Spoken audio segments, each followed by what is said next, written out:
Welcome to Your College Bound Kid, a podcast for parents, college counselors, students, and anyone who wants a weekly deep dive into the world of college admissions.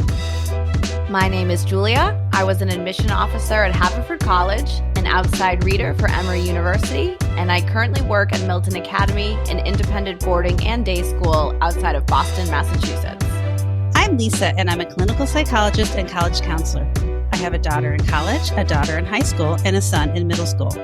After 30 years in Chicago, we recently moved to North Carolina. My name is Mark.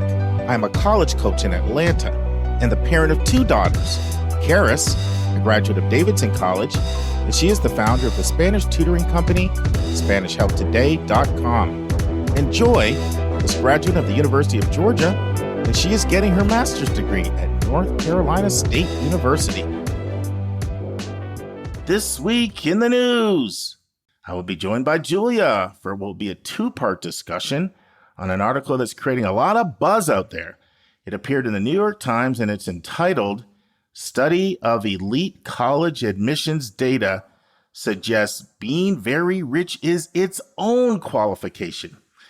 And three writers on the byline here, Aatish Bhatia, Claire Cain Miller, and Josh Katz, and it appeared July 24th in the New York Times. A question from an anonymous listener wants to know if it's better to take the courses you want to take in high school, or should you go for the highest weighted GPA, even if this means not taking some courses you like, but they aren't weighted as high when weighted GPAs are calculated. And we have a brand new interview, and I kid you not, I've done some amazing interviews in the last 6 years, but this interview may be my absolute favorite that we've ever had on Your College Bound Kid. And that says a lot because I believe it's number 150. But it's Lisa's interview with Evan Mandery, author of the book Poison Ivy. It is a must listen, so we hope you'll tune in. Lynda joins Lisa for a spotlight on SCAD in Savannah, Georgia, also known as Savannah College of Art and Design. Okay, Julia is back 2 weeks in a row. Hi, Julia. Hi, Mark. It's been a busy season for us admissions people. Well, first of all, I have to thank you because you're subbing for Dave, who is in Paris and France and all these different places that he, is on vacation. And it's the first time in 4 years Dave said, could you get me a sub? I'm overseas. I'm like, wow. You've earned that, Dave, in 4 years. And I also thought you'd be great because we discussed class-based affirmative action in last Thursday with the David Brooks article. And this is different, but it's similar in some ways. Yeah. It's we'll get into article later, but it's an ancillary article to that topic, a little broader. And I thought it made sense almost as a sequel to our last one to have you on. But before we get into all of that, we have our admissions tip, which I told Julia I'm going to share one. I'll get your commentary. It's controversial. She's like, I like saucy and spicy. Yeah. I'll give some context. So I have a student I'm working with from Massachusetts, of all places, and he's planning a California trip. They're planning a California trip, 6 schools. So he'll see Chapman and Occidental, and they'll see Redlands, and then they'll see University of San Diego State, and then Santa Clara. And so we're mapping the whole thing out, and I'm like, you could do Oxy and Chapman in one day, grab the first one, like the first one of the day, and then the one afternoon.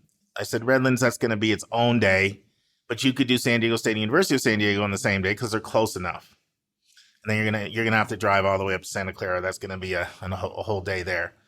So this was the tip. So sometimes when you go on to register online, you can't get in because it's full. And from my experience, if you just show up, they almost always will accommodate you. They have cancellations. And especially, now this is not so much a tip if it's a local school. I would say just, go another day or whatever. But if you're like going from Massachusetts to California, there's like one opportunity to do that and it's full. Like my experience is 1, schools have cancellations, and 2, they'll just make it work for you if you show up on the tour. And usually for info sessions, there's usually enough room in the auditorium. So, I'm not saying not to plan ahead of time. The ideal thing is you do this well in advance and you're one of the people who gets the spots.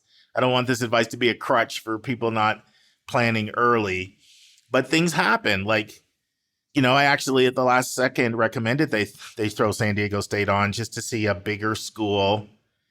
And he's an engineering student. Some of those other schools he'd have to do 3-2s at, and now San Diego State has the engineering and he's going to be so close. So sometimes things just come up last minute. So what are your thoughts on that, Julia? Do you think that's good advice, or does your admission officer think, I don't want people crashing our party when we have plans and we closed it off? What are your thoughts? Especially as someone who used to manage unpaid tour guides at a small college that didn't have enough people, your worst case scenario is that the front line people feel terrible that you can't go on something. They give you a self-guided tour.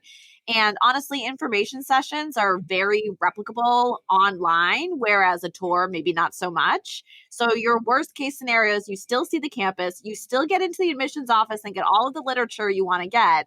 And I would say most times, tour guides are not doing head counts. Like, you just join up with a bigger group. Because people by mistake join tours all the time, especially if it's not a small liberal arts college. I doubt you're going to be a strain on their resources.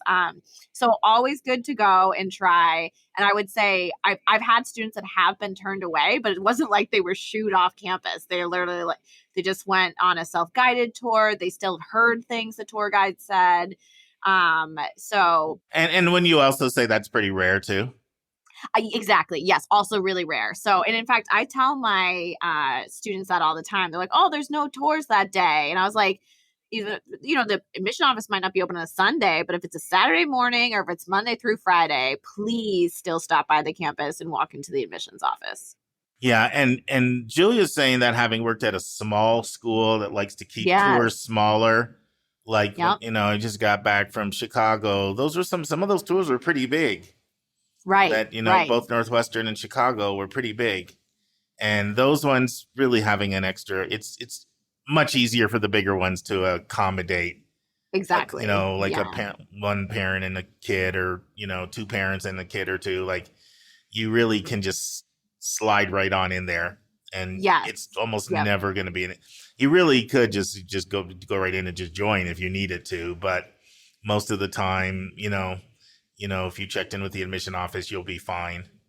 Yes. Especially if you have a good reason. But I mean, occasionally there's we have fire. What's that? Restrictions for the information. Oh, right. And so only occupancy limit, or, I can only have so many people to one person or something. Yes. But that's pretty, like you said, it's super, even at a 1,200 person school, we would be excited if a random person walked in during the summer, especially ooh, someone to talk with. Great. So you don't think my thing is that controversial, it seems like. No, I also feel less and less, maybe the small liberal arts, but I'm not sure if we're offending admission officers, maybe more frontline staff or maybe the underpaid student volunteers. Exactly. Yeah. That's well said. Well said. Great. And admissions vernacular is a term that will come up a little bit in an article we'll discuss here today. You'll sometimes see this called Ivy Plus. And Ivy Plus, you're familiar with that, right, Julia? Yes, no? Yes. Yeah. So somehow this term emerged where you have the Ivy League, and then also at Stanford, MIT, Duke, and Chicago. So it's 12 schools. And I have mixed feelings about this. I'm glad to get away from the concept of Ivy only, because a lot of people think Ivy equals the best. Right. Or even the hardest to get in, or all these different things. And we know there's schools that are not in the Ivy League that have, by all measures, whether it's their endowment or their resources or selectivity, whatever, they're every bit Ivy caliber, but they're just not in that football conference. So I like the idea of broadening it out. But then part of me wonders, what makes you guys Ivy plus? Like, like there's other schools, like why not Northwestern or Rice or Caltech or whatever? So there's also other schools that could be in that group if you're looking at it from a standpoint of selectivity of institution and the resources of the institution. But sometimes, these things get formed just literally out of friendships. Like, headmasters or admission directors know each other. Yes. And they're like, why don't we like get together and like compare our notes and see what we learned? We're like similar. We have a lot of similarities. And that's a lot of times how these things get formed. But if you hear that term Ivy plus, it's oftentimes referring to the 8 Ivy League institutions.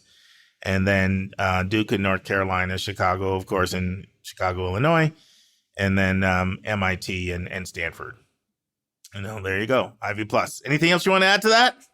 No, I definitely, I think that'll go well with what we're about to talk about too. Yeah. And for our big number, I'm going to take this from the article. It's a good segue into the article. But once again, good old Ross Chetty, that economist who's always studying the economics of inequality in higher ed, got access to crazy data, which I'll be talking about in a second.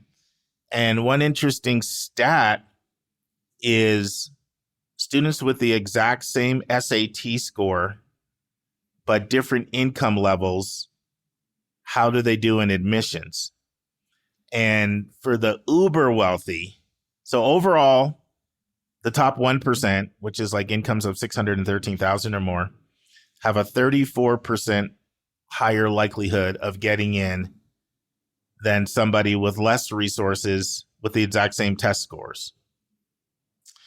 But when you go to the uber wealthy, the 0.1%, so these are incomes of 3 million or higher, you have a double the probability of getting in. And at Dartmouth, it was 5 times. You're 5 times more likely to get admitted. So that's the big number, and that's a perfect segue into a pretty blockbuster article that my phone blew up with from so many of you guys about this article. And let me give an overview. I'm going to give a pretty detailed overview, and then we'll open it up for conversation. So, and now it's time for Hot Topics in the News.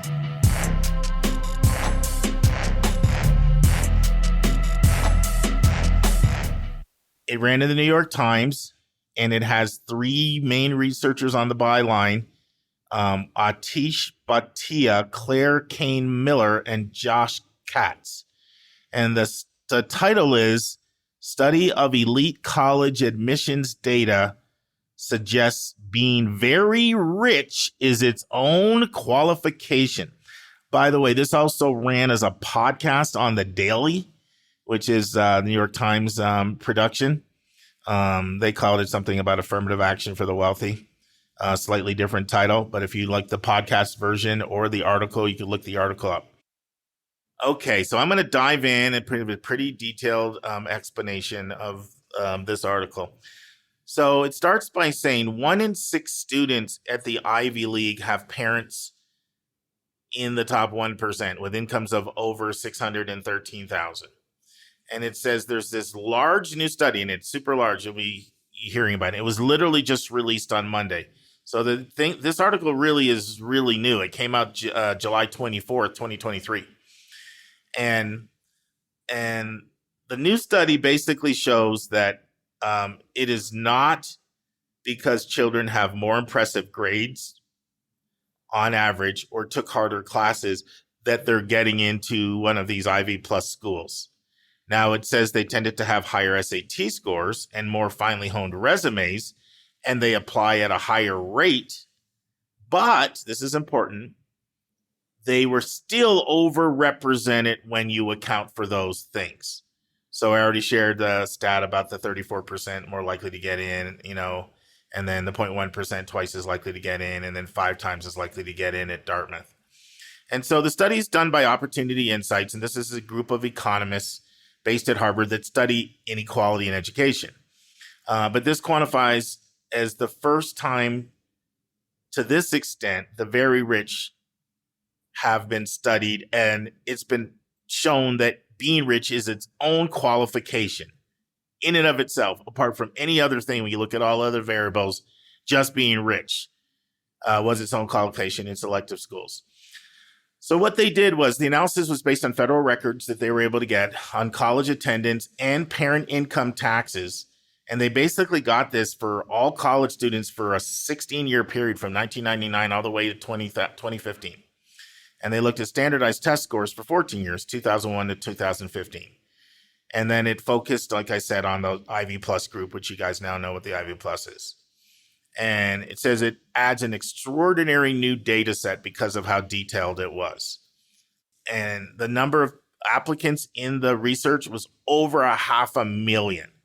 So it was like huge data set. And then the article goes on to say the result is the clearest picture yet of how America's elite colleges perpetuate the intergenerational transfer of wealth and opportunity. And one of the things that's so great that we're doing this article now, Julia, is this is running on the same episode of Evan Mandery's Poison Ivy interview. Yeah. And I have a lot to say about that interview later in this podcast. So you're going to want to hear the whole podcast because you're going to get reinforcement of this article by a lot of Evan Mandery's research as well. Now, here's a quote from the article from Susan Dynarski, who's an economist at Harvard Graduate School of Education, who reviewed the data but was not involved in the study. She says, "What I conclude from this study is the Ivy League doesn't have low-income students because it doesn't want low-income students." That's pretty strong language coming from someone who works at Harvard.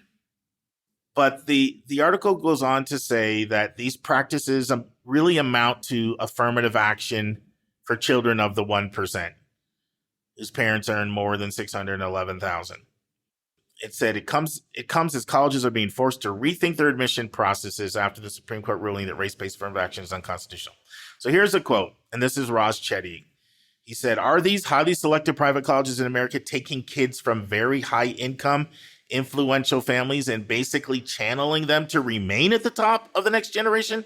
said Ross Chetty, economist at Harvard, director of the Opportunity Insights Project, and author of the paper with John Friedman of Brown and David Deming of Harvard. And then he also says this, flipping that question on its head, could we potentially diversify who's in a position of leadership in our society by changing who we admit?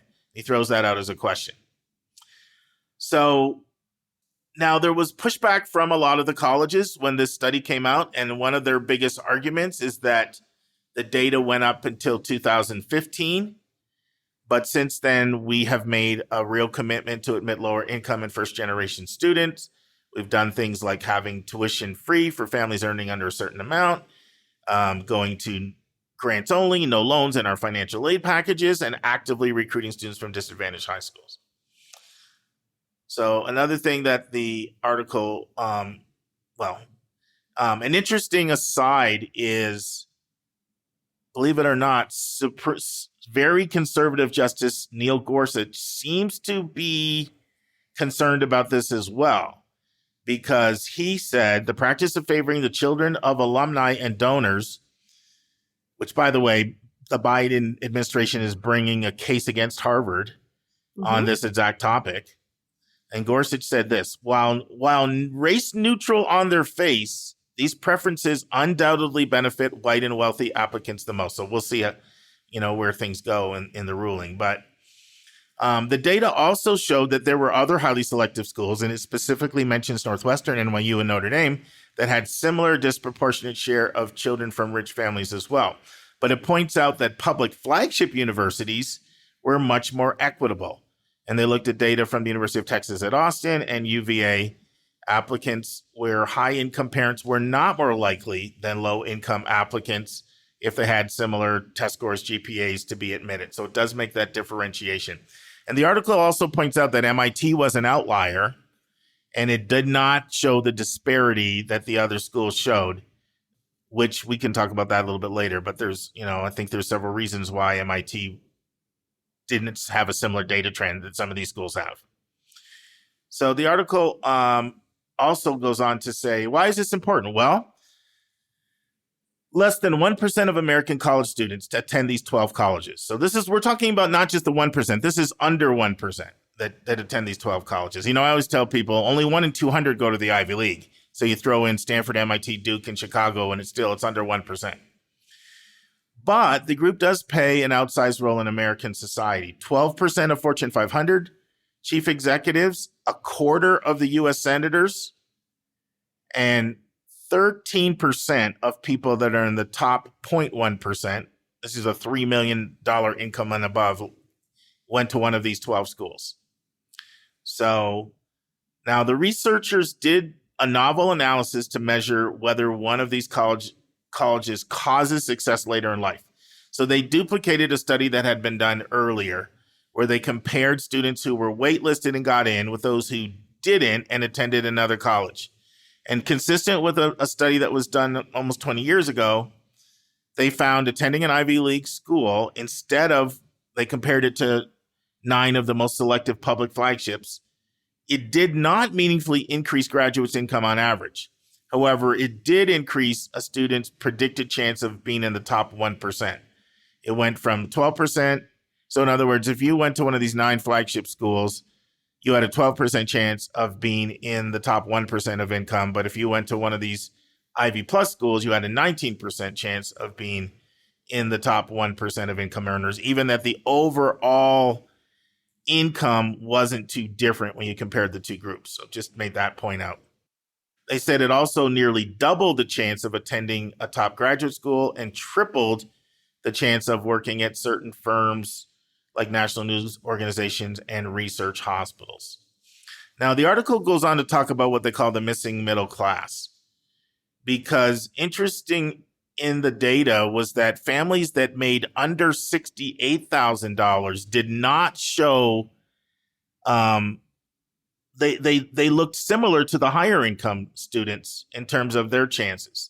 So here's a quote. An applicant with a high test score from a family earning less than $68,000 a year was also likelier than the average applicant to get in, although there weren't a lot of people like that in the study.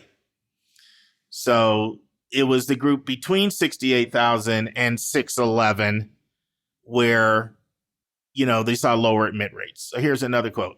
We had these very skewed distribution. We had a whole lot of Pell kids and a lot of no financial need kids, and the middle went missing, said an Ivy League dean of admission who's seen the new data and spoke anonymously about the process. And then he said, you're not going to win the PR battle by saying you have X number of families making over 200,000 who get financial aid. Here's another quote from the article. Nobody has seen this kind of data before. It's completely unheard of. And this comes from Michael Bastedo, who's a professor at the University of Michigan School of Education, who's done prominent research on college admissions. And here's another thing Bastedo said. I think it's really important to good faith efforts to reforming the system to start by being able to look honestly and candidly at the data. Then the article goes on to look at, well, how is it that the richest students are benefiting? And it says 1/3 of the difference could simply be explained because they are more likely to apply to schools. So the top 1% are more likely to apply. So that's 1/3 of the data. But they said that was not the biggest factor, just that the wealthiest apply more often to those schools. That was not the biggest factor. It takes a firm look at legacy, and it shows a real big advantage in legacy admissions here. The largest advantage for 1% was the preference for legacy. The study showed for the first time at this scale that legacies, and it does say the legacies overall had higher statistical numbers, but it says, but when you compare legacies who were similar in terms of like test scores, GPA, legacies still had a noticeable advantage. So it says part of it was the legacy advantage. And then another big part was athletes. So it says 1 in 8 admitted students from the top 1% were recruited athletes, 1 in 8. Whereas from the bottom 60%, it was 1 in 20.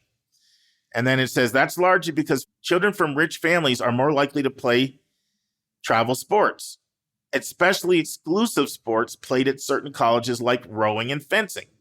And then on the podcast, I listened to the podcast as well, Julie, and it made a really good point It's not just, like equestrian and rowing and fencing and sports Right. like that. It looked at other sports like baseball and volleyball. It's still so expensive to do travel sports like that, and have to start doing it at such a young age that you need to do to hone your skills, that there was a real advantage for athletes in the process. It goes on to say, here's a quote: "There is a common perception when we talk about athletes that it's basketball and football and low-income kids making their way into selective colleges," Professor Bastido said. "But the enrollment leaders know athletes tend to be wealthier, so it's a win-win." The other point that it makes in the article is that students oftentimes, if you compare the wealthiest, whether it's the 1% or the 0.1, their academic ratings were very similar to people that were in that 68 to 611 income category, but they scored way better on their personal ratings. Yeah. The personal ratings were significantly higher. It says students from the top 0.1% were 1.5 times as likely to have high non-academic ratings as those from the middle class. It says the biggest contributor was admissions committees gave higher scores to students from private non-religious high schools. And it goes on to talk about the recommendation letters that they got from the guidance counselors, and the teachers at these private schools oftentimes led them to having higher personal ratings. It says recommendation letters from private school counselors are notoriously flowery, and counselors call admission officers about students. And then here's a quote: "Nobody's calling on behalf of the middle or lower class student. Most of the public school counselors don't even know that these calls even exist." And then overall, the study suggests if elite colleges had done away with preferences for legacies, athletes, and private school students, the children of the top 1% would have made up 10% of the class instead of 16. So I've talked a lot, Julia. I know you got thoughts you want to share. Take it away. Yeah, well, I will just say that obviously the data is very revealing, or are very revealing. But let me tell you, these anecdotal pieces are my life. This is exactly true in terms of what I experience every day working for an independent school that has a vast majority of 1%ers that attend, and their parents likely went to one of these Ivy Plus schools. And so we talk a lot about it with our students. The same research group this article is referencing, the Opportunity Insights group, in 2016 or 2015, they also did a similar study. It's actually in the New York Times, if it's still there, called "Some Colleges Have More Students from the Top 1% Than the Bottom 60." And it's actually an interactive study on New York Times where you can figure out which school you went to and how many students come from the top 1% and how many come from the bottom 20%. But overwhelmingly, the amount of these Ivy Plus schools, for this study, it was 38 very selective colleges. There is far more students from the top 1% than the bottom 60% of wealth in the United States. So this has been, for all the factors that you mentioned, Mark, been really, really big. Harvard in particular, so we send a lot of students to Harvard just because we are a school outside of Boston, right? So a lot of our students have parents that went to Harvard and settled in the area. And I'll even say for sports, the Ivy Leagues love coming for our athletes because they're usually pretty good students. They went to a very rigorous school, so they know the student's going to do really well. So we have students that are pretty good at their sport and they're a pretty strong student. But if those things hadn't been Milton with them, and the ability to show up pretty nicely in the Ivy Index, I don't know if that would have happened for them, right? So, and it's the same kids and sort of same people I'm seeing that are getting these these advantages, and I just see it firsthand all the time, that just the sort of where you're coming from in terms of your wealth very much determines how I think you might get into that very selective school. Yeah, I think that the athletes is a really big thing from my experience. It's just a really, really big thing. It's a lot of students. I mean, if you go outside of this group and look at NESCAC, it's a conference. It's a lot of people are getting in through the athletic hook. And one of the things I think you're going to see, Julie, I think you're going to start to see pressure on these schools to start to take more non-revenue sports and switch them to club. And we've seen that already. Like, I know Stanford and Dartmouth have both taken several of their sports and made them club sports instead of varsity sports. And I think there's going to be, ever since the Supreme Court made their decision on affirmative action, it's causing people to look at all of the other ways in which people get in, and they're just under scrutiny right now. So legacy is under massive scrutiny. Probably by the time this drops, another school will have dropped legacy admissions. We know Wesleyan dropped it, Carnegie Mellon dropped it, University of Minnesota dropped it. We know there's that lawsuit the Biden administration is against Harvard now. Taking a look at that. Friends, a few days after Julie and I recorded this, I received an email from Colleen from Virginia. And then the next day got another email from John from Virginia. And they both shared the same thing. Virginia Tech just announced they're dropping legacy admission. In fact, Colleen had a link to the article. And there's widespread speculation that UVA is next. I fully expect more schools to announce by next week. The dominoes can fall very fast in these situations. I'll share 3 simple examples with you. In 2016, Colby College was the first one to say, why are we making students pay, that time it was about $12, $13, to send in their official SAT scores to all these schools, of which most of them they're not even going to attend? Why can't we let them self-report their SAT scores in the Common App or Coalition, or if it's their own app on their own school's website? And then if we admit a student, then we can ask for official scores. We can save some families over $100. And that spread like wildfire. Within no time, more than 100 schools had agreed to that, and now it's hundreds and hundreds. Another example, I'll give you a couple more recent examples, just really in the last year or two. When schools started going test optional, when the pandemic broke out, that's things spread like wildfire. And then last year, when Yale first announced that they would be dropping out of U.S. News and World Report's law school rankings, next thing you know, I stopped updating you on all the schools that were dropping out because it would have been tedious. It was new schools every week. The point is, this stuff can spread, and it can spread really fast. And I would love to be a fly on the wall right now to hear the conversations that are going on with legacy admissions. Plus, the Biden administration opened up a lawsuit against Harvard as well. So really pay attention to this space. There's tremendous pressure since the affirmative action decision for schools to stop giving preferences to legacies.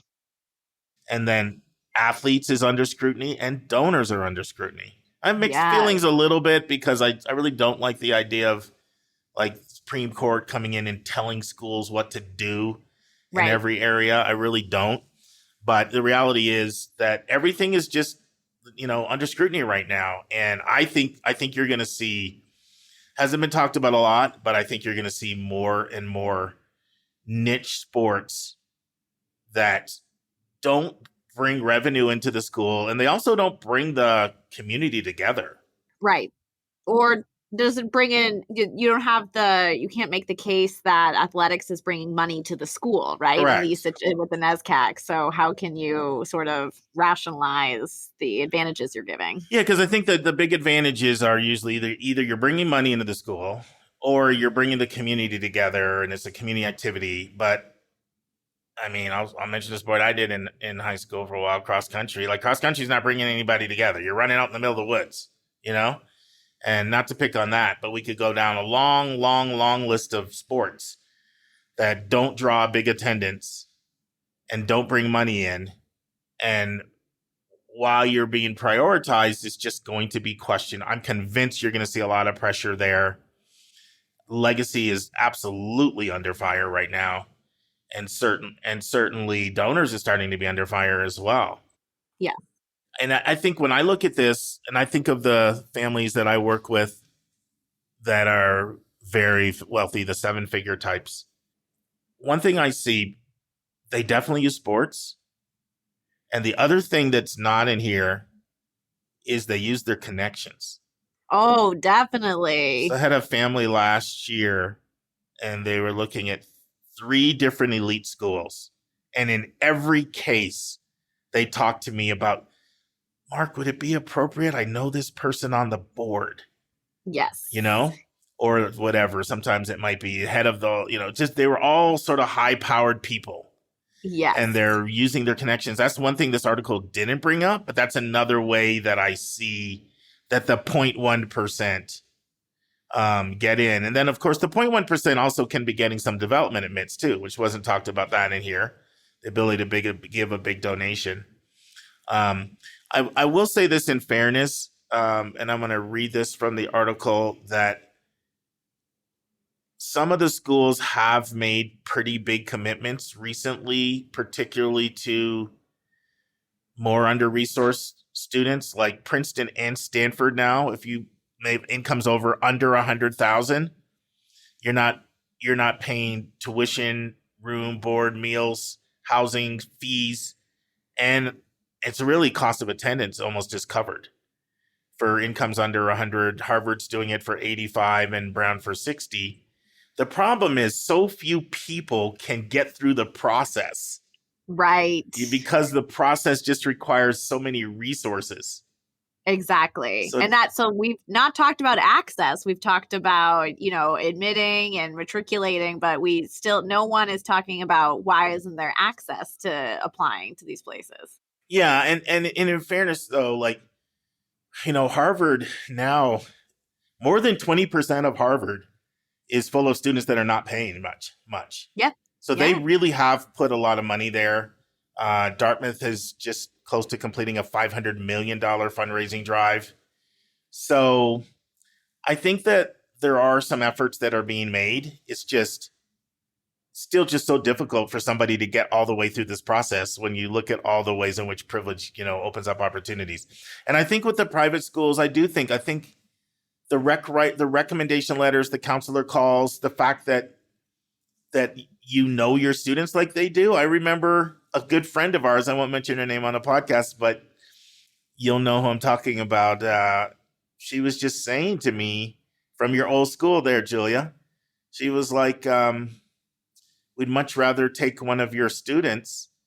We know they can live away from home. We know they've had academic rigor. And we know that you know them very well, and we're going to be able to tell, we know what we're getting. Right. And so you're less risky than us going to some other public school where we don't know the rigor. We don't know if they can live away from home. This was actually in the context of multicultural recruitment. So we don't know how they can function in a predominantly white, wealthy community. Exactly.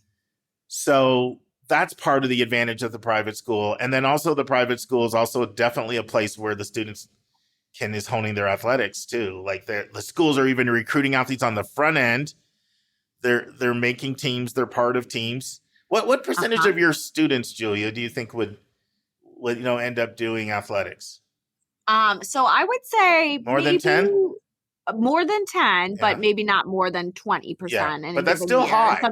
It is high. Go to a public school and see if 15 to 20% of them are doing varsity sports. Exactly. So the national numbers are like 1 to 2% of people that play in high school.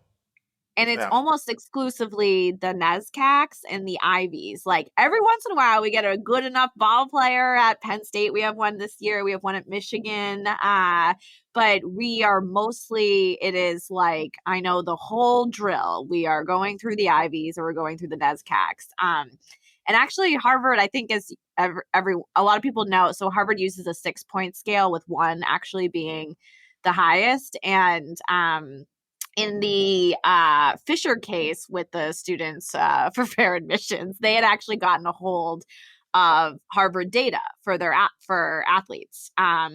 And so even a score of an academic score of a 4 for an athlete, which would be pretty low on their scale, is admitted, let me see what that number is again, is admitted, I think, 42% of the time, whereas someone with an academic score as a 4 is admitted 0.76% of the time.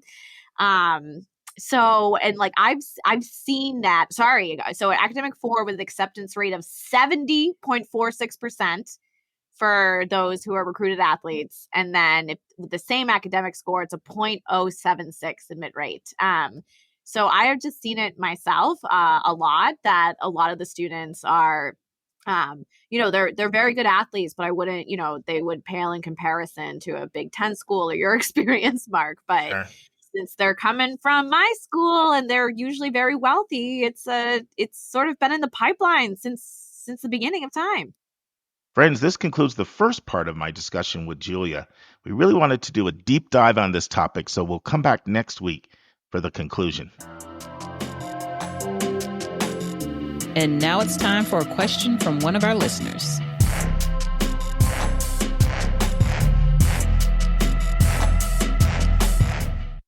All right, Julia is back. And this time we are talking about a question from Ashley, who's a high school counselor from Ohio. But before I play it, how are you, Julia?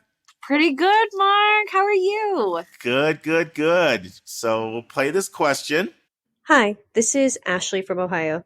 I'm a high school counselor working with a student who has a deep passion for reading, and he will immerse himself in 8 to 12 hours a week of reading across various genres. I was wondering if this is something that can be included on his activities list within the Common App. And if so, what's the appropriate way to present this in terms of title, position, and organization name that the activities list in the Common App asks students to complete? Thank you. And where do you want to go with this one, Julia? So several things here, right? Yeah. Students got a deep passion for reading. Mhm. Ashley's a high school counselor, and she wants to know, one, can you include reading in your description of your activities? And then if so, any thoughts on title, position, organization name?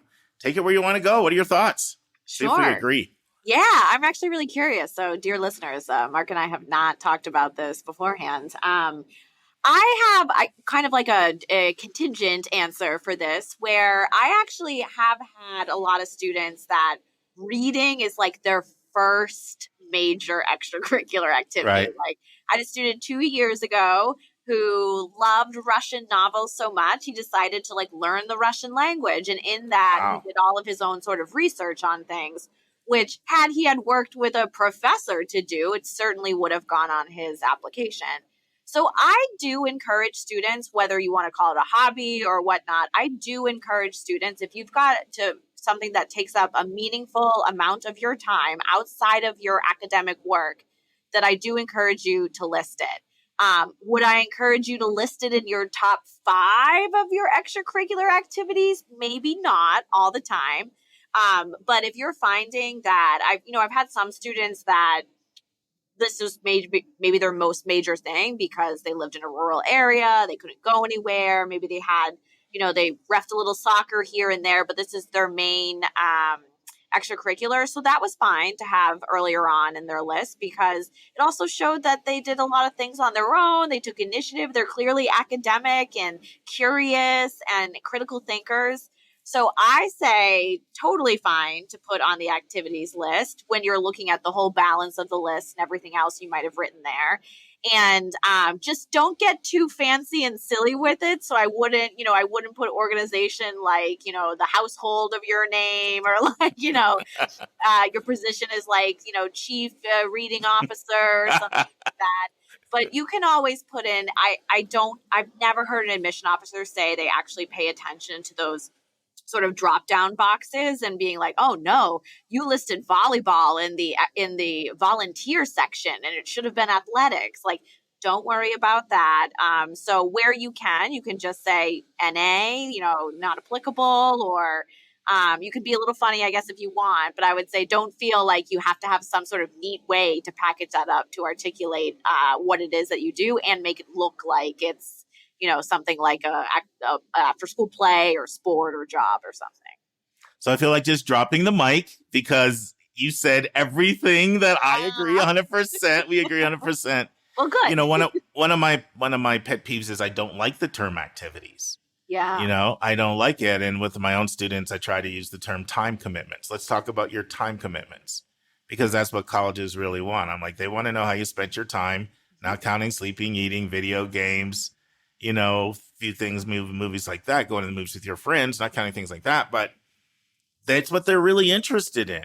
Yep. And now I wouldn't want someone to put reading down if they now put an hour a week, Right. So for those of you not following this, when you fill out the Common App, you have to put the years that you did the activity, 9, 10, 11, 12. You have to put the weeks that you did it, and then you have to put the hours, and it's an estimate. I always tell people nobody expects you to go around with a stopwatch or Right. 10 stopwatches for all your activities. But clearly the question made it really clear here that this is something where there is a substantial commitment to it. And that's an important part of a school getting to know who somebody is. Yep. And then also in the description, this is also an opportunity to add some texture and to like the different things, like, for example, your student, what they've read, and to describe that in there. So I'm a big believer in students including their solitary hobbies. Mhm. I always tell people it doesn't have to be school-based, doesn't have to be team-based even. Nope. Colleges don't like to see all of the activities be the solo type. Like they like to see some where there's you're part of a group. Mm-hmm. So I would warn against not having all of them be that way. But I'm always saying, like, yeah, you're training to get a black belt, put it on there. You're training for a triathlon, you're heavily into weightlifting. People have done all kinds of things. One of my students this year watches tons of movies and then goes on this website and does movie reviews. Like, all those kinds of things are worthy of being included, is especially if there's a significant time commitment. Right. And that's what there was in this case. And then I agree 100% with you. Like, it really is not that important. You just put avid reader. You don't have to. Don't get carried. Don't over embellish because you're afraid that it might not be as impressive as something else. So you feel you need to soup it up a little bit. Mm-hmm. Yeah. Exactly. Yeah. I agree 100%. So great question. Hopefully that's helpful. Hopefully maybe some of you out there got an activity that you can put on. Yes. A lot of students don't realize, like you said, Mark, that actually they have these meaningful outside time commitments that colleges do want to hear about, and we counselors want you to talk about. Yeah, that's one of the things as counselors that we do with our students is let's brainstorm your activities. Like, how many times do students come and say, I don't have that many. And they're like, okay, let's brainstorm. You have more than you think. And we almost always find additional ones. Exactly. One that we haven't talked about here, but unfortunately, I'm thinking of a student that I'm working with now whose mom has cancer. And she's doing all kinds of household chores. Right. Lots of caregiving. And it doesn't have to be cancer. It can be, right. It can be, just make a scenario up, single mom, and she works a second job. Yeah. And you're doing a lot of things to help the 5-year-old. Yep. And it doesn't even have to be that. If you're doing a lot of household chores, once again, time commitments. If you're going to put down 30 minutes a week, okay, that's not going to cut it. But if it's a significant time commitment, this is the kind of thing colleges want to know. And so that would encompass reading and so many other things. So Great question. And you have a book coming your way. You will be getting Elliot Felix's book. Hopefully you had a chance to hear Lisa's awesome interview with Elliot. But Elliot wrote a great book called How to Get the Most Out of College, 127 Ways to Make Connections, Make It Work for You, and Make a Difference. And it is highly rated on Amazon with a lot of reviews. And it's been reviewed by our team. And we don't send out books that we don't believe in. So we think this will be an excellent addition to your library. And I have to thank all of our authors who are agreeing to send us books and all of our Speakpipe question askers. So when you have a question, so do hundreds and thousands of other people. So thank you so much for sending that question in, Ashley, and best of success in your counseling in Ohio. And now this week's interview with a special guest.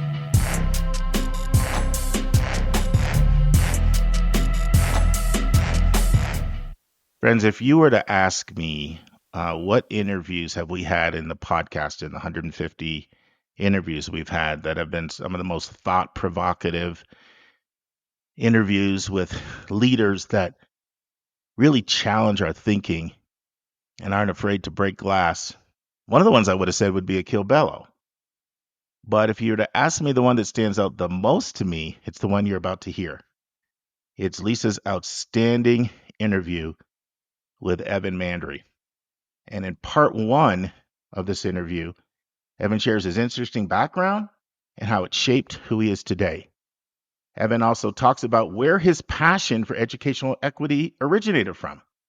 He talks about why he doesn't believe students who go to places like Harvard, Yale, and Princeton deserve their elite status. Evan explains what he means by the iron ceiling. And Evan talks about the quest to attend an elite school is about preserving one's parental class status. He's the author of the book Poison Ivy, and you're definitely going to want to listen to all three parts of an interview that I thought was as good an interview as we've had on Your College Bound Kid. Listen and enjoy. Hi, this is Lisa. I'm one of the hosts of Your College Bound Kid, and today I am delighted to be here with Evan Mandery. He is the author of Poison Ivy, How Elite Colleges Divide Us, as well as 8 other books, including 4 novels. And he is also a professor at the City University of New York. Welcome to the podcast, Evan. Thanks very much, Lisa. Happy to be here. So tell us about just your background, your current job, how you got to where you are today.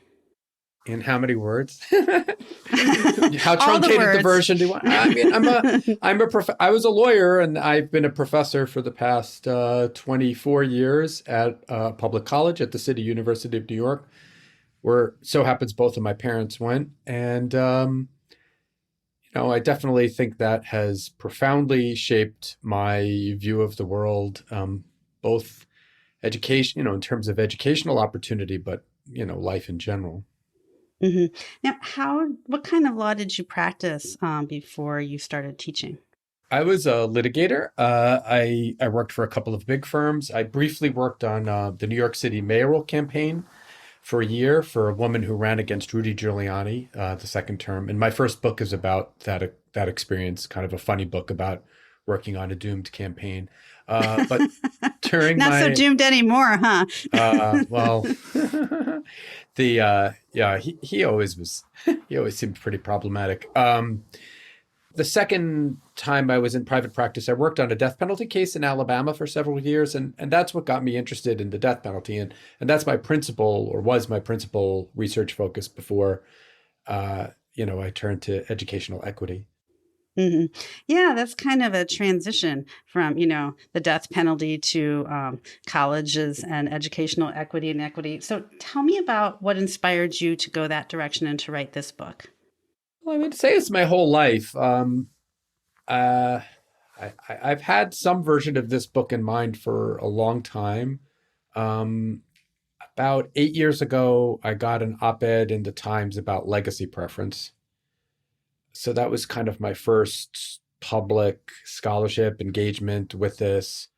I then wrote a piece about, I was pretty disaffected. I certainly don't feel any loyalty to any particular institutional loyalty to Harvard. And I wrote a piece about why I wasn't going to go to my 25th reunion. And it's kind of the first reckoning with some of the themes that I laid out at greater length in Poison Ivy. I mean, I have kind of a core emotional experience that I always related to. My dad was he still actually works at the same school. He went to Brooklyn Tech, which is one of the specialized high schools in New York City. It's Stuyvesant, Bronx Science, and Brooklyn Tech. My dad was later principal of it, and he's worked for almost the past 20 years as the head of their alumni organization. And he does a lot of training programs for socioeconomically disadvantaged students to try to train them for the test. And I remember at Christmas, he's dead now. We had a rich cousin. He was very, very disparaging of my father. He was very dismissive of him. And, he just looked down on teachers. And so I always was like, the value system, like he was rich, but he didn't do anything for anybody. And so I just always had that. And I mean, I think from my book, you get a very strong sense of how much I love and respect the students that I teach. and just really very deep admiration for their work ethic, because almost all of them work, near full time, and they still do what they do. Right. So it sounds like there were some, personal experiences, but I'm sure you've probably observed a lot of inequity, even in your work as a professor, watching the paths of different students. Can you tell us more about that? I've run the gamut of experiences, right? So I was a public school student in Brooklyn, and then in a very middle class neighborhood in Long Island, where my family moved when I was 12, and my dad has been a high school teacher and principal, most of my life. My mom was a middle school Spanish teacher. Then I went to Harvard for college and for law school. While I was in law school, I was a teaching fellow. I worked almost the whole time I was in law school. I've always loved teaching. So, but I got a sense of what those students were like. And then, for the past quarter century, I've seen kind of what it's like for real people to go to college, people of ordinary means. And,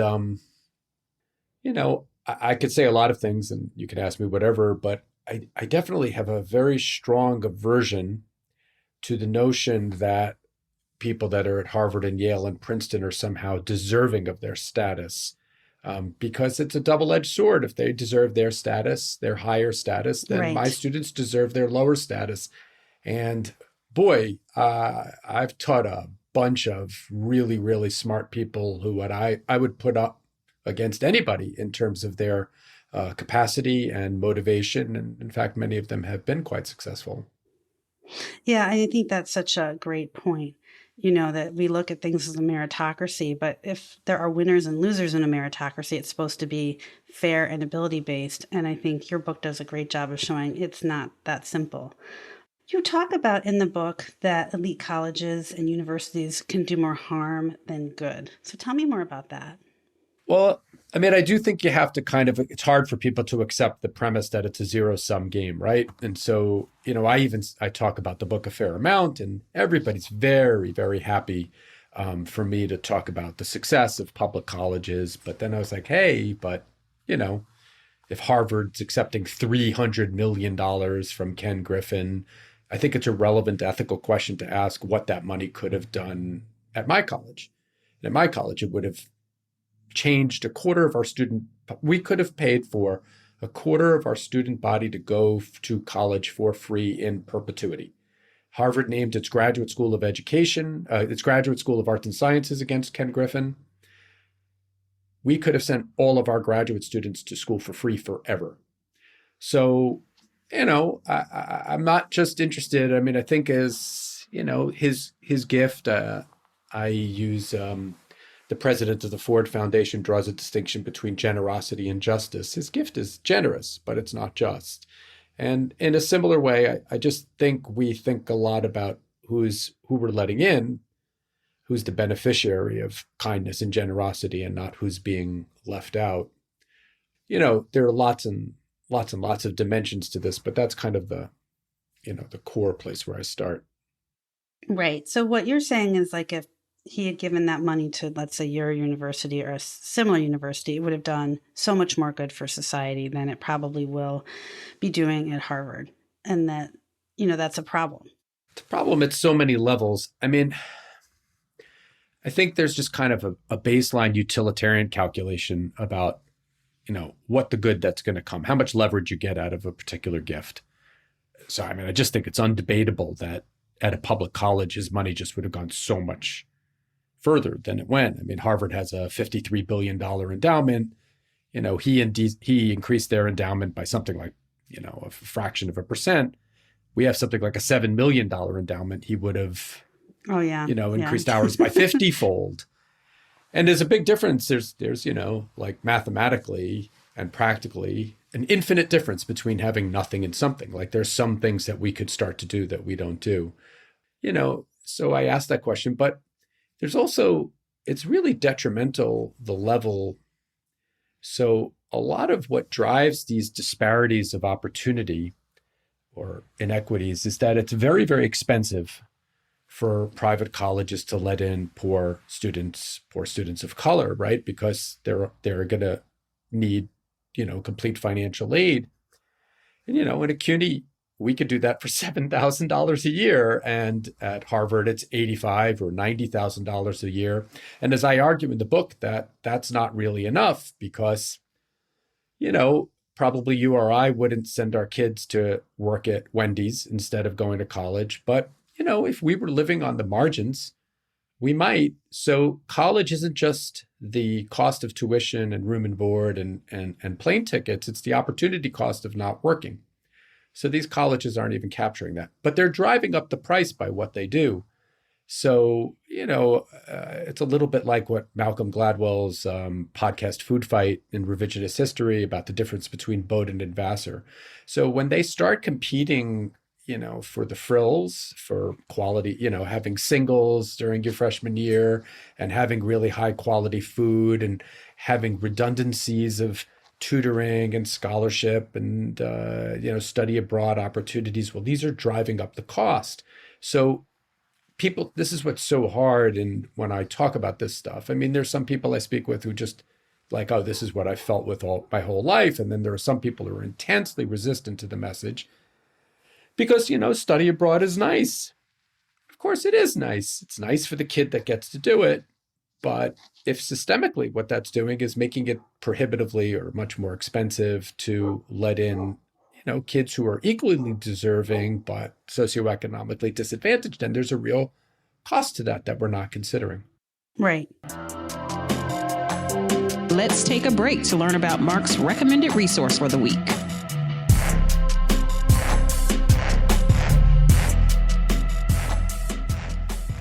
Friends, the recommended resource for episode 349 is one I am very, very excited about, and I'm really hoping that every single listener will take the time to check out this resources.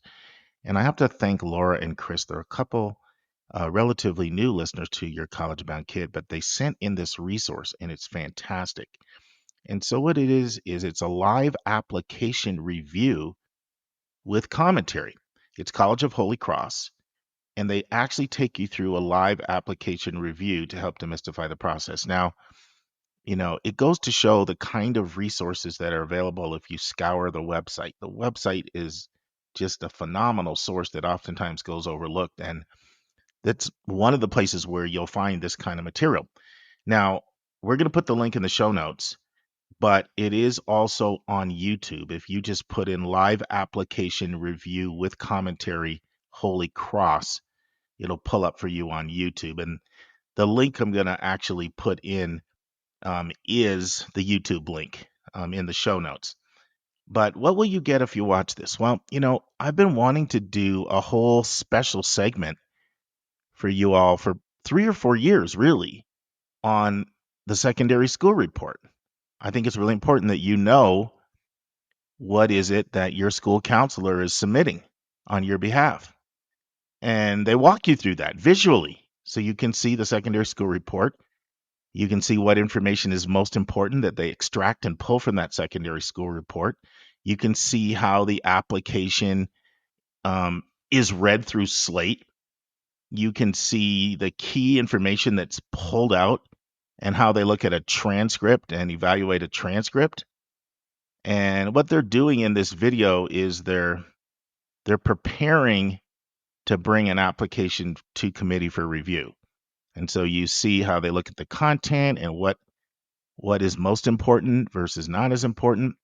Keep in mind, this is one school, but it's a school that reads an application very well. I think everybody would really benefit from it. It's about 53 minutes, but it will be really helpful for you, no matter if you're new to this process or you're senior level. I really think you're going to come away and learn something. So it's a recommended resource for episode 349. Once again, it's a live application review with commentary of the College of Holy Cross when they're actually reading an admissions file. We'll put the link up in the show notes, and you could also search for it on YouTube. Now return to Lisa's outstanding interview with Evan Mandery. Right. And I think that gets to a point that you made about sort of the myth of meritocracy, and you describe the iron ceiling. Can you tell us more about those concepts in your book? Yeah. Well, the iron ceiling, I mean, I think that's my title for it, but I think we all understand what the concept is, which is that there are certain types of jobs that are just unavailable to people who don't attend one of these elite colleges. And the truth is, which I talk about with my students all the time, and I talk about to some extent in the book, is, I have a kid, I have a young man. He's probably one of my favorite human beings I've ever met in my life. He's going to go to Case Western next year. He actually got a scholarship. He's going to Case Western Law School. Fabulous. Yeah. So when we first spoke, I always he wanted to be a police officer. And I was like, well, that's great. Lord knows the world needs smart police officers, but you could be a lawyer if you want to be. And he's like, really? And so then, 2.5 years later, here he is. And when we had that first conversation, I was like, well, you need to prepare for the LSAT. That's all that really matters. And I was like, how much money do you have? And normally the answer is nothing. And he had $100,000, which he'd saved by working at IHOP and caddying during the summers and investing his money shrewdly. Wow. Now, what does that tell you about this person? And he has a 4.0 GPA, right? And he didn't recognize it, but he grew up homeless. He was telling me a story. I was like, oh, you were homeless. He's like, what? And I was like, yeah, that's the definition of homelessness, like sleeping in the park. That's homelessness. He will have to redact all of that from his resume. He can't have that he worked on IHOP. He can't make that the story of his life.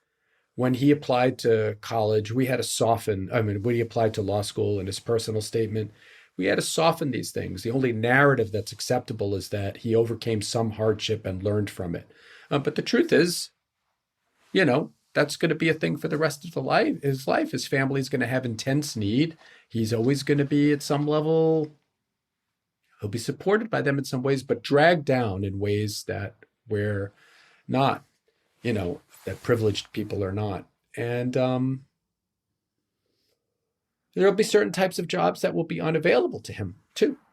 Even though I think he's one of the most capable people I've ever met. Oh my gosh, he sounds brilliant. Yeah, he is. Amazing. Yeah. So what kind of jobs can't he get? Can't? Yeah, he's not going to work at Goldman Sachs. He's not going to work at McKinsey. There's some tech sector jobs that are unavailable to him. And now, by virtue of having gotten into a very well-regarded, but not top 10 law school, he will never clerk on the Supreme Court. And there were certain types of jobs in the legal profession that are unavailable to him. That is not to say that he won't live a happy or meaningful life. And, I would argue that being a do-gooder is much more meaningful and, consistent with being a happy person. But in terms of status in society, it'll be an uphill battle for him to kind of get there. And, the legal profession is a very, very strict caste system. It's extraordinarily hierarchical. Go, if you don't believe me, go pick a law firm, go pick SCAD and ARPS or something like that. And just scroll down and see how many people are coming from public colleges, and nobody's, very, very few people are coming from law schools that aren't ranked in the top 10. So, the truth is that the narrative of his undergraduate life is stigmatizing, though I think it speaks extraordinarily about his actual capacity to overcome adversity and his intelligence. And then, relatedly, meritocracy. I talk in the book a fair amount about humans have a very strong heuristic bias, both people who are advantaged by the system and disadvantaged, in favor of believing that a system operates meritocratically. I was just talking about this with my students yesterday. I was like, why? I get why the rich white people believe that the system, that their kid deserves to go to Duke, but why does the poor person of color believe that they didn't deserve to get in? And because in some ways, the alternative is even more psychologically overwhelming, right? To think that the system is so stacked against you that you're never going to be able to overcome it. But, where I place the blame is that these colleges actively cultivate this. And, I have kind of ludicrous extreme examples in the book of Stanford's president in the 2001 convocation telling everybody Stanford's admissions office doesn't make mistakes. And, the president of Princeton, talking about how they're there because of their hard work. Well, They did work hard, right? But many people who aren't there also worked hard, and many people who also worked hard are extremely academically, qualified to do the work at any of these places. The honest narrative would be you're disproportionately rich and, you're among the hardest working of the rich people, with the exception of the athletes and the legacies who, worked very hard at their sports, or whose mommies and daddies worked very hard. So when you say these schools, let's name names. Who are you referring to exactly? My disapprobation is mostly reserved. I think I kind of see a point of discontinuity, and I can't put a precise dollar amount on it, but it feels like somewhere above the $2 billion endowment range, where you have the resources to do a lot. And then what I would argue, you reach a certain even higher point, which Malcolm Gladwell famously calls the perpetual motion machine, where you literally have enough to do everything in perpetuity, right? $53 billion is a lot of money. So, yes, if you're talking a 5% return on that, that's $2.5 billion a year. The operating budget of my college is something like $200 million a year. It's hard to know when you look at their budget numbers, but you could run a pretty big college for $200-400 million a year. So they got enough. And I understand they're all going to say, I don't understand anything about endowments, but I think that's probably not true. I think I probably understand enough. They don't have to spend all of it. They could just spend a little more of it, and they could effectively become Berea College. Mm-hmm. Berea College is incredibly honorable. Tell me why Berea College is incredibly honorable. Berea students don't pay tuition. And basically everybody that goes there is, middle class or lower on the socioeconomic ladder. And they could, Harvard and Yale and Princeton have enough money that they could get a lot closer to that than they are now. Right. So why do you think they don't do that? Well, there's no ethical reason why. There's a variety of kind of power mechanisms why. I talk a lot about some of these in the book. For one thing, you think about who's going to kind of be who's going to stir the pot and kind of be the curmudgeon that advocates for change. Well, it's not going to be the rich white person, right? It's unlikely. And the boards of these schools, they have some, they look a lot like the management committees of investment banks and consultancies. So I think they're very conservative in the traditional sense. They're very risk averse. But I don't think Harvard spending 0.5% more of its endowment every year is really risky. Their endowment would continue to grow. And you have some massive kind of heuristic biases that people have. There's a natural tendency for people to justify the system to which they belong. It seems to be very hard psychic work for people to do. I don't know. It's easy for me to say, yeah, I got in, but, sure, I worked hard in high school, but that was arbitrary to a large extent. And there are lots of deserving or meritorious people who didn't get in. I would reject the whole construct of merit in the first place. So I guess there's some devaluing of I would devalue my degree in public discourse. It's very, very challenging. I talk a lot in the book about how motivated people are by trying to preserve their class status, their status. That's really what it's about. And, securing a prestigious college degree for one's child is a very, maybe the most significant way of achieving that, unfortunately. Mm-hmm. Yeah, you talk a lot, and I would love it if you could tell us more about how affluent white suburbs or private schools and other elite institutions, they work to kind of help preserve that status and sort of create a pipeline into some of these very well-endowed colleges that you've mentioned. Well, for sure. There's a whole variety of mechanisms. First thing I'll start with is by saying that schools in the United States are deeply segregated, highly racially segregated, and very socioeconomically segregated. That's in part because of our kind of bedrock American institution of local control. I talk in the book about a Supreme Court decision that's really up there with Plessy versus Ferguson as one of the worst decisions in American history. It's Milliken versus Bradley. I think some people know that, Brown versus Board of Education didn't change anything in the United States. It's really only with busing that you start to get some meaningful desegregation of schools. Northern whites resisted this more than any other constituency. If you've ever read Common Ground, that's kind of the point of the book. I mean, violent protests. But at least in Boston, you have some socioeconomic and racial variance to kind of redistribute. But what do you do in Detroit, where basically everybody's poor? And the only way you can really kind of create diversity there is to bring the adjacent suburbs within the mix. And the Supreme Court said that was unconstitutional in Milliken versus Bradley. I noticed here in New York, our budget was just settled, and the governor, Kathy Hochul, to her credit, was talking about allowing the state to supersede local zoning ordinances with respect to affordable housing. And it met fierce resistance. And, I argue in the book, and, I'll go to the mat on this, that white progressives look just like conservatives when it comes to their local schools and opportunities for their children. But yes, say more about that. That's a really interesting point.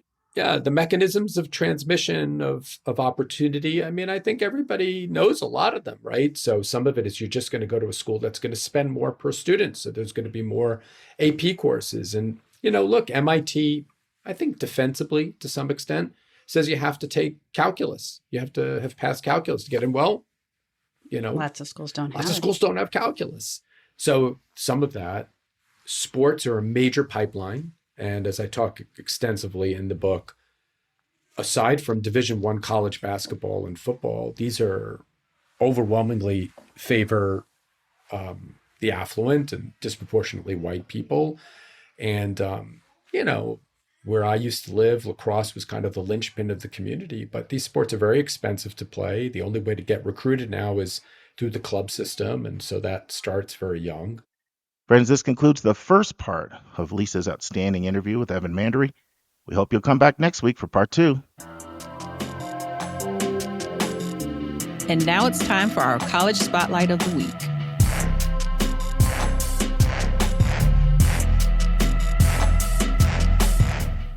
Hi, this is Lisa and Lynda coming to you with a college spotlight today. How are you doing, Lynda? Good morning, Lisa. I'm doing well. I've got my Diet Coke in hand. It's a good day. Yeah, day is always made better by Diet Coke, in my opinion. But tell my liver cancer that later. But don't say that. I'm freaking out about those headlines. I know, me too. Do not me too. Say that. I just forgot it. Now you reminded me. Oh. Well, I was actually drinking a Diet Coke when that headline flashed across my computer. I'm like, oh gosh, no. But I'm we'll just have to wait and see. Okay, I rescind my good days, so it just turned really bad. Thanks, Lisa. I'm sorry. You're welcome. And mortality reminders anytime. But anyway, while we're still here and alive and healthy, we're going to talk today about SCAD. And this is just a review of the Savannah, Georgia campus, because that's the only one I've seen. But SCAD is short for the Savannah College of Art and Design. And it's a really kind of relatively new, unique kind of institution that, has a lot going for it, but is also, kind of controversial in the education world. So SCAD was founded in 1978 by a woman named Paula Wallace and her parents. And basically, apparently, according to the lore, Paula was a teacher and she decided that there was no emphasis on creativity in public education and she wanted to do something different. So she sold everything, including her VW Bug. And her parents were like, yeah, sure, sell our house and invest our retirement in your university idea. No problemo. And they all drove down to Savannah, which at that time was, not doing that great. In 1978, it was relatively depressed. And they bought a building and they renovated it and they opened up the school. So, and it has grown a lot since that one building in 1978. I think they have 16,000 students now across one, two, three and a half campuses, 14,000 undergrads and 2,000 graduate students. The other campus that they have is Atlanta. They have a smaller campus in Atlanta, and they also have a campus in Lacoste, France, so in the south of France.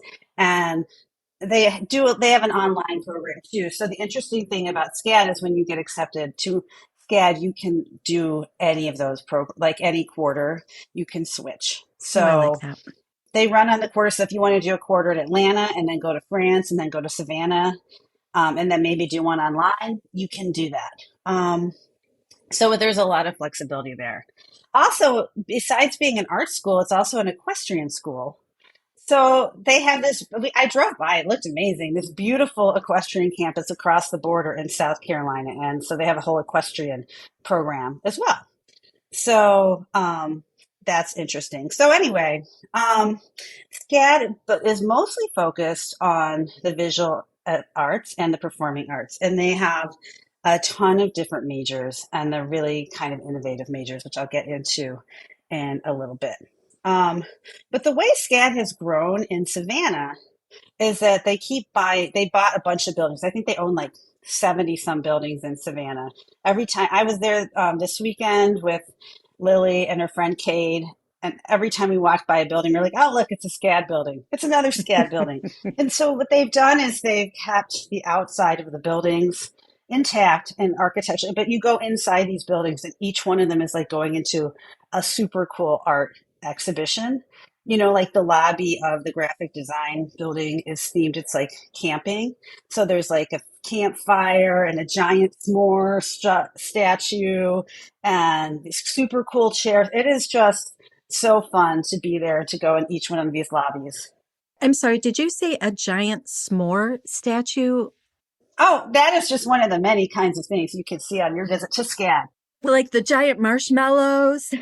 Yes, on a giant stick. I mean, and that enough for for Kate and Lily were like, we love s'mores, so definitely we want to go do our master's degrees here, right? I mean, because s'mores. And I have to say, I kind of felt the same, but I know that's probably not rational decision making.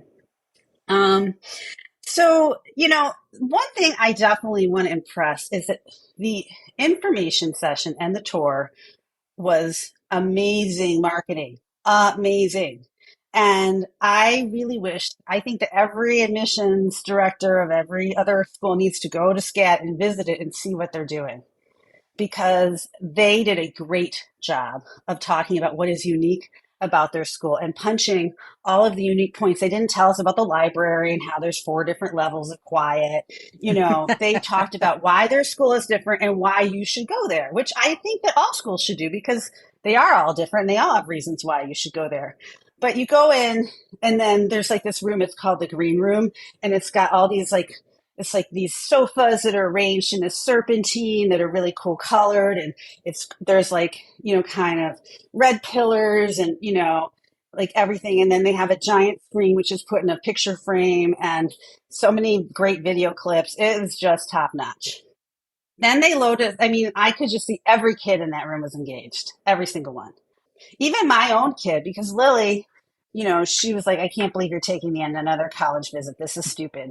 But I could just see, she walked in there and she was like, oh. And later she said, I really tried to hate that place, but I love it. I can't. I'm sorry, you were right. And That's I love strong praise. That is strong praise from a child who's actively trying to thwart you. You know what I'm saying? So that is how good that marketing is. So, but, you know, so SCAD is basically, it's a non-for-profit. They have a lot of real estate, because naturally the value of real estate has gone up so much in Savannah. And so they own 70 of these buildings. And because they're a not-profit, they don't pay any property taxes.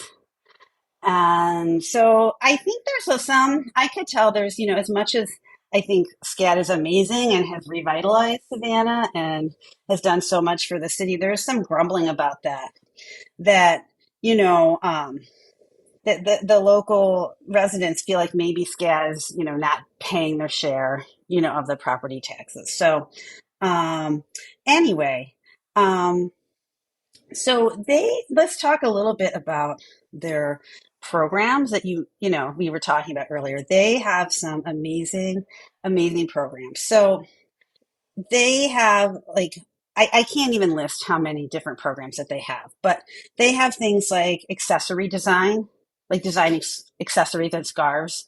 Well, when you pull it up, and I saw accessory design is the very first one on the list, and I'm like, okay, this is not going to be your everyday kind of college, No, and no. Yeah, no, it's not. They have things like advertising and branding. They have a bachelor's degree in the business of beauty and fragrance. They have some creative business leadership degrees, and they have all the kinds of design, graphic, interior. But they also have jewelry design, which is like one of their biggest majors. They have architecture, but in addition to that, they have creative writing, they have film and cinema, they have a performing arts major, photography, a visual effects. I think that's like editing videos. They have all digital media and game design. They have UX and UXR. I vaguely know what UX is. I do not know what UXR is. But you can learn about it at SCAD if you want. well, they have that immersive reality, which is, maybe that's UXR, Lisa. I don't know, but that's all the virtual reality stuff, and it's a Yes. BFA, which you don't see too many places, maybe nowhere else. So I'm with you. I love these majors. They're so varied. Right. No, it's fantastic. And they are really like a flexible institution. So I think the jewelry design major is not that old, but they saw that there was people signed up for a jewelry club. They like, oh, we need to make that into a minor. And then so many people who were minoring in it, they made it into a major. Like they just kind of adapt with the times, and they are very technology forward. They are cutting edge on everything, and they do invest a lot in their tools, right? They have all the fancy tools that you could ever want in any kind of discipline. And so it's just a really exciting place. And like I mentioned, you can move in between the locations. So they have 4 quarters a year that are 10 weeks, and then you can move between those locations, and just be very flexible with that. They do not have tenure. And so that is something that is controversial. And I think they've had, I don't know, I read some like things where maybe it was not the funnest place to work for a while. I think in the 80s, they said they had some staff suicides, which you don't often hear about. But Oh I my mean, who knows goodness. what was going on there? And they actually have been censored by the American Academy of University Professors because they don't have tenure. And yeah, I don't know. I think that it could be like a mixed bag. On the one hand, tenure is the way we do it, and I think it protects academic freedom. On the other hand, tenure keeps a lot of kind of, let's say, less than stellar Hmm. professors in their jobs. And, so here they're pretty much hiring people who are working in industry, right out of industry. They have year-long contracts. So for the students, I mean, I don't know if they're going to have all that continuity per se, but they are definitely going to get to know people who are working in the field that they're interested in right now. And so I think for students, that could be an advantage because I think they'll get a very current take on what is going on in the industry right now. Cade, he just graduated from the University of Illinois, Champaign-Urbana with a degree in graphic design. And he was saying like some of the stuff that his teachers taught him was outdated because they hadn't been sort of running around an industry, and the kids kind of had to figure out the new parts on their own. They have something called SCAD Pro, and basically they will get hired. The school will get hired by like companies like Fortune 500 companies to do a 10-week project, and you sign up for that project. It's a class, and your class comes up in 10 weeks with a solution or a design. And apparently, a lot of people have worked closely with industry professionals and have gotten jobs out of SCAD Pro. They also do have a career center, which you can use for the rest of your life. And they have something called SCAD AMP, which is a public speaking and communications program. So they will help you do your elevator pitch and do your interviews and all Oh, of that's those things. important. They also offer, and this is kind of one of the reasons why I was there, they offer master's degrees. And again, the master's degrees are in a really like a lot of really creative areas, and just unique. So, I mean, Lily and Kay were just like trying to go through the list and pick which five of the masters they wanted. I would choose luxury and brand management. Yeah, exactly. I'm picturing students get, a Birkin bag as they go into that program instead of a backpack. So that's just what I see in my mind for that I master's don't know. program. Well, yeah, I don't know if you can afford a Birkin bag if you go to SCAD, and that's an issue we'll get to in a bit. Maybe if you It's can not afford one included in the anyway. fees. Yeah. It's not included in the tuition.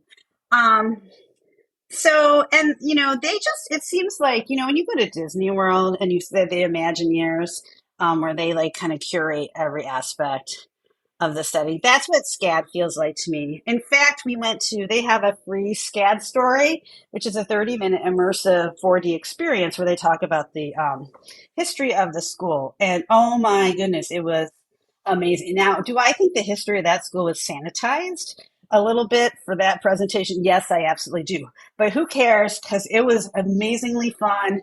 It's just like their digital stuff going everywhere. They had smoke, they had wind when the hurricane came. I mean, it was like a ride at Disney World, and it was free. I loved it. So, and then like Kate and Lily are like, now that's what we call an information session. Wow.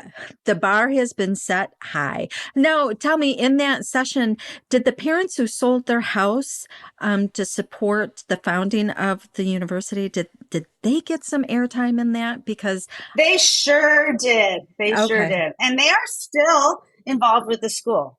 Which is in some ways controversial because I think what I have read is that some people look at SCAD as actually a family business, but it's getting treated like a nonprofit. Because I think part of the reason why they have the equestrian center is that the dad wanted to breed Arabian horses. So SCAD now owns his farm. I told Kate, oh, yeah, they breed Arabians out there. And he looked at me and I'm like, oh, no, horses, Kate, horses. Because I was in 4-H and I grew up around horses. He was so confused. That was a little funny moment.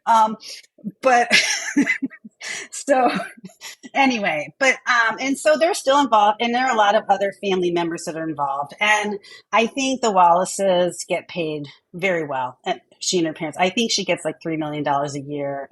Maybe they own a house. There's a private jet. I mean, so, when you look at that, it's sort of like a high point moment for me where you're like, she came up with this amazing idea. They did this amazing thing. They're doing it really well. On the other hand, their financial aid for need-based aid is pretty much, not there. So, if she took $1.5 million a year and put it into tuition grants, but that's just me. I mean, this is America. It's capitalism. So she's getting football coach money. She is. But maybe, art school should be football coach money. I don't know. I'm not going to disagree. So, just to talk about Savannah a little bit now. Now, I know when she went to Savannah, it was quite depressed. Now it's not. And it's a beautiful, beautiful city. It's these 23 historic squares that it is built around. Apparently, they built the squares to keep the Indians in the Spanish at bay, and the Indians were totally cool and friendly and nice, and the Spanish were the troublemakers there. But they still have the squares, and they all either have a fountain or a statue. And, it's like the quintessential South picture with like the trees and the Spanish moss. And then there's a lot of historic parts of the city because I guess Sherman, and during the Civil War, he burnt Atlanta. And so the people in Savannah were like, we do not want that to happen here. So they just surrendered. They're like, here you go, keys to the city, come on in. And so he decided, in his largesse, he decided not to burn it to the ground. So, all the original structures are still there. Friends, this concludes the first part of Lynda and Lisa's discussion of SCAD, the Savannah College of Art and Design. They'll be back next week for the final part. Friends, on Monday's episode, I want to share something with you. It's been in my heart for a really long time now. It's something that's really important in college admissions, and it's often overlooked. And I'm kind of excited to share it with you. So I'll do that on the first part of Monday's episode. And then we'll have the final part of Lisa's interview with Dr. Jenny Griffin, the Dean of Apex at the College of Worcester. And friends, I close with this. It's not where you go. It's not where you go. It's not where you go. But it's what you do when you get there. And it's what you do when you get out of there. That is what will not only determine your career success, but quite frankly, your overall impact in your life. See you Monday, friends. And that's our show. A big thank you to you, our listeners, for tuning in this week. If you find this podcast helpful, please follow us and you'll get every single episode as soon as it is released. If you're interested, there are a few ways you can really support our podcast. You can click the share button and send it to your friends and acquaintances. You can help us pay our staff and our expenses by donating on our website. You can write a review for us on Apple or Spotify.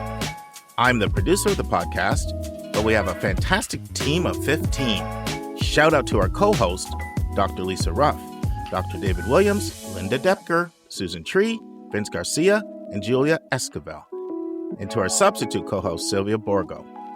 Our sensational sound engineer is Nemanja Motvich. Our amazing music is from Victor Allen Weeks. Marketing designs are from Kimberly Blass. Lily Parikh manages our Instagram. Our image editor is Talha Khan. Joyce Ducker does our website episode updates. And our webmaster is Stalianos Dimitriou. And if you want to have a coaching session with Lisa, Lynda, or me, just text me at 404-664-4340. If you have a question you want us to answer, or if you have a recommended resource or article you think we should discuss, just send it to questions@yourcollegeboundkid.com. Our favorite method is for you to record your own voice at speakpipe.com/YCBK. By the way, check out our website, where you'll find lots of content that is not on any podcast app. Our website is yourcollegeboundkid.com. If you want to learn about other hot admissions topics, follow us on Twitter at YCBK Podcasts. We think of you as our listening family, and we look forward to meeting again with you every single Monday and Thursday.